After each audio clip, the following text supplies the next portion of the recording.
A lot of women did not stop loving life because life lost all beauty. They stopped loving it because they got tired of carrying too much reality with too little softness. Somewhere between burnout, heartbreak, pressure, comparison, and the quiet grief of becoming useful to everyone else, joy stopped feeling natural and started feeling like work. That is why this wave of women saying they are loving life again lands so deeply. It is not shallow optimism. It is the sound of a woman finding herself after being emotionally far away from home. What looks from the outside like a pretty trend is, for many women, a recovery language. The videos are often simple: sunlight on a kitchen wall, fresh sheets, a walk with no destination, music in the background, coffee poured slowly, hair still damp after a shower, a thrifted dress, a train window, a quiet room made tender with lamplight. Nothing dramatic is happening, and that is exactly why it matters. These images are not asking for a major transformation before life becomes lovable.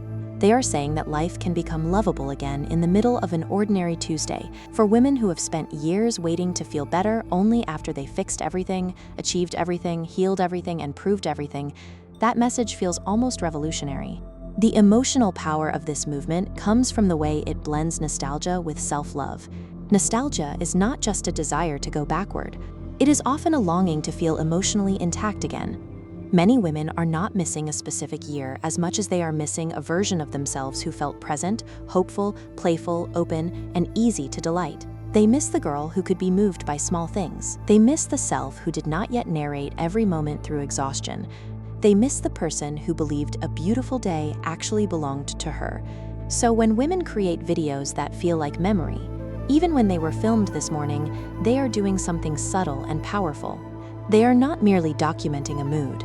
They are rebuilding continuity between who they were, who they are, and who they want to become. That is why the trend feels so healing. Healing is often imagined as a grand internal breakthrough, but real healing is usually much quieter. It is returning to appetite, returning to color, returning to rituals, returning to music, returning to the body, returning to delight without apologizing for it. Many women have lived through seasons that made them emotionally practical. Survival can do that. It can make a person efficient but detached, productive but numb, capable but unreachable even to herself. In that state, pleasure starts to feel frivolous. Beauty feels unnecessary. Rest feels undeserved. The loving life again mood gently challenges all of that. It says your softness is not a distraction from your growth. It may be proof of it. There is also something especially meaningful about the nostalgia element, because women are often taught to abandon earlier parts of themselves in order to become acceptable adults. The dreamy girl is told to be realistic. The sensitive girl is told to toughen up. The expressive girl is told to calm down. The playful girl is told to be less childish. The romantic girl is told to stop expecting too much. Over time, many women become highly edited versions of themselves. They learn how to be impressive, composed, low maintenance, agreeable, independent, emotionally literate, and endlessly adaptive. But somewhere in that process, they can lose access to the spontaneous self that once made life feel vivid. Nostalgia becomes a bridge back to that unedited self. Not because the past was perfect, but because the past still holds clues about what made her feel alive. This is also why the movement feels intensely feminine without needing to be stereotypical. It is not about performing womanhood for approval.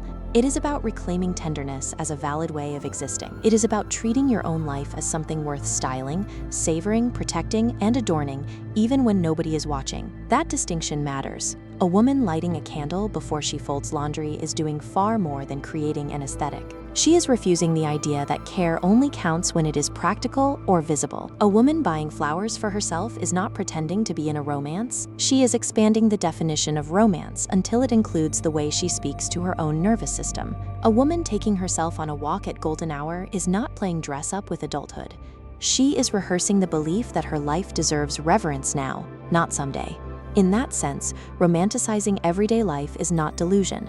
It is attention. It is a decision to stop treating daily existence like a waiting room. So many women have been conditioned to postpone joy until after they lose the weight, leave the wrong relationship, earn more money, become more healed, move cities, get chosen, become more disciplined, or feel more certain.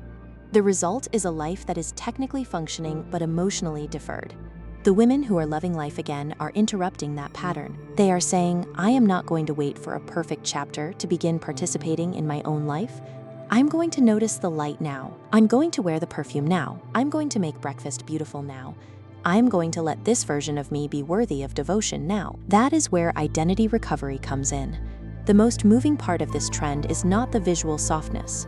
It is the subtle message underneath it. I remember who I am, or maybe even more truthfully, I am giving myself permission to become visible to myself again. Identity recovery rarely arrives as a single revelation. More often, it appears as preference. You realize you like your tea a certain way. You start playing songs you loved at 17. You rearrange your room so it reflects your inner life instead of just your obligations. You begin taking pictures not to prove you were there, but because being there suddenly feels precious again. You buy the notebook. You return to the hobby. You care how your mornings feel. You stop mocking your own desires. These are small acts on the surface, but psychologically they are huge. They signal that the self is no longer being abandoned. There is another reason women respond so deeply to this movement. It offers relief from the exhausting demand to always be either aspirational or broken. Social media has trained women to package themselves at two extremes. Either you are thriving in a polished and optimized way, or you are confessing your struggle in a way that still remains consumable. Loving life again sits in the middle. It is emotionally honest, but it is not drenched in despair. It is beautiful, but not always expensive. It is personal, but still collective. It lets women say, I have been through something and I am still here, but now I am letting life touch me again.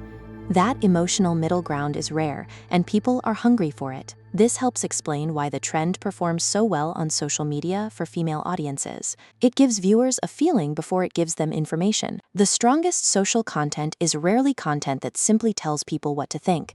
It is content that helps them recognize themselves. Loving Life Again videos often carry emotional cues that are instantly legible. The soundtrack is tender. The lighting feels memory-soaked. The scenes are intimate but not invasive. The actions are achievable. The message is both specific and open enough for projection. A woman watches a clip of someone making tea, opening a window, putting on lip gloss, and walking through a quiet street, and she does not just see that woman. She sees a possible version of herself. That is a powerful reason to save the post, send it to a friend, replay it, or comment on it. It also performs well because it invites participation without demanding perfection. Many trends fail because they require too much money, too much performance, too much confidence, or too much irony. This one asks for very little beyond attention and emotional willingness. You do not need a luxury life to join it. You need a moment, a song, a cup, a clean corner, a favorite sweater, a 5-minute sunset. That accessibility matters, especially for women who are tired of being sold expensive versions of self-improvement. The Loving Life Again mood says, beauty does not have to be bought at full scale. It can be assembled from what is already within reach. On social media, that makes the trend both shareable and reproducible, which gives it life beyond the original creator. Another reason it spreads so effectively is because it counters doom without denying reality. Women online are highly aware of the emotional atmosphere around them. They know when content feels false. They know when positivity is simply avoidance in prettier clothes. What makes this trend feel different is that it often carries the aftertaste of difficulty. You can sense that the woman filming the flowers, the walk, the little bookstore, or the clean kitchen may have known numbness recently. The joy feels earned, not manufactured. The softness feels chosen, not inherited. That creates trust. It tells the audience, this is not a fantasy created by someone untouched by life. This is a practice being built by someone who needed it. The trend also mirrors a larger shift in how many women now understand self-love. For a long time, self-love was packaged as confidence, appearance, boundaries, and affirmation. Those things matter, but they are not the whole story. More women are now reaching for a gentler and more embodied version of self-love, one that sounds less like constant empowerment and more like deep permission. Permission to slow down, permission to enjoy your own company, permission to stop making suffering your personality, permission to be sentimental, permission to create beauty without justifying it, permission to outgrow emotional chaos, permission to live a life that is not always in reaction mode. In this newer version, self-love is not just how you defend yourself, it is how you decorate your existence from the inside. That is why nostalgia fits so naturally inside it. Nostalgia can soften a woman toward her own history. It can help her look back and realize she was worthy even in her awkwardness, innocence, confusion, and unfinished becoming. It can make her less cruel toward the selves she once was. And once that tenderness opens, the present becomes easier to hold with care too. A woman who can feel compassion for her younger self often becomes more capable of creating a beautiful day for her current self. She begins to mother the parts of her that were rushed. She begins to protect the parts that were dismissed. She begins to honor the tastes, textures, sounds, and little rituals that make her feel more real. This is why the trend can feel so emotional even when almost nothing is happening on screen. Viewers are not only watching a morning routine, they are watching repair.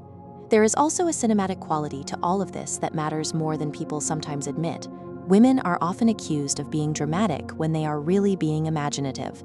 The desire to frame life beautifully is not superficial. It can be a way of reclaiming authorship. When a woman edits together the parts of a day that made her feel most alive, she is not necessarily falsifying reality. She may be rescuing meaning from it. She is saying this counted.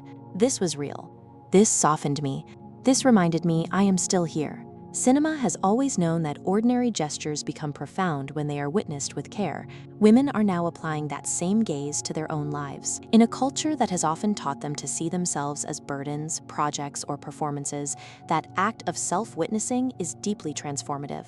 Of course, the trend has limits, and naming them actually strengthens its message. Loving life again cannot be reduced to buying prettier pajamas and curating a charming morning. Aesthetic rituals can support healing, but they cannot replace it. They do not erase grief, trauma, financial stress, loneliness, discrimination, caregiving fatigue, or the exhaustion of trying to survive in a demanding world. Sometimes a beautiful routine helps. Sometimes a person also needs therapy, rest, medication, community, time, or a serious life change. The healthiest version of this movement understands that romance is not a substitute for reality. It is a way of making reality more inhabitable while deeper healing continues. Still, that does not make the small rituals insignificant. It makes them honest. Healing often begins not when life becomes easy, but when a woman stops treating herself like an emergency project and starts treating herself like someone she wants to stay close to. That can look like deleting what drains her. It can look like keeping promises to herself that nobody else sees. It can look like cleaning one corner of a room and letting that corner become evidence that hope is still available. It can look like choosing music before the spiral starts. It can look like stepping outside before the numbness deepens. It can look like buying fruit she actually likes. It can look like texting the friend who feels like sunlight. It can look like speaking to herself with a voice that does not sound like punishment.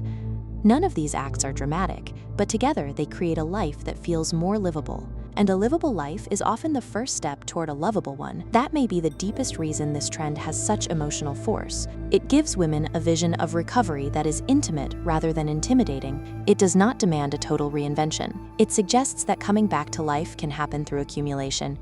One tender choice, one remembered preference, one reclaimed desire, one beautiful moment at a time. For women who have spent years feeling fragmented, disconnected, overexposed, or emotionally exhausted, that is not a minor promise. It is a deeply merciful one. It says you do not have to become a brand new woman overnight. You can simply become a more inhabited version of the woman who is already here. And maybe that is what so many women are really responding to when they say they are loving life again. Not that life suddenly became easy, not that every wound closed, not that the past no longer aches, but that something inside them has softened enough to let joy in without suspicion. They are letting beauty count again. They are letting ordinary moments nourish them instead of rushing past them. They are letting tenderness return without calling it weakness. They are remembering that a meaningful life is not built only from milestones, achievements, and survival stories. It is also built from the way morning light enters the room, the way music changes the air, the way a woman pours care into a life that once felt impossible to hold. So this trend is not really about becoming obsessed with aesthetics or pretending everything is magical. It is about re-entering your own life with affection. It is about allowing memory, softness, and self-respect to work together until the world starts feeling warm at the edges again. It is about turning the ordinary into evidence that you are still capable of wonder. And for many women, that is not just a trend. It is a homecoming. It is the quiet, breathtaking moment when a woman who has spent far too long surviving finally looks around, feels her own presence return, and realizes with something close to awe that she is here, she is whole enough for this moment, and life, in all its imperfect beauty, is worthy of her love again.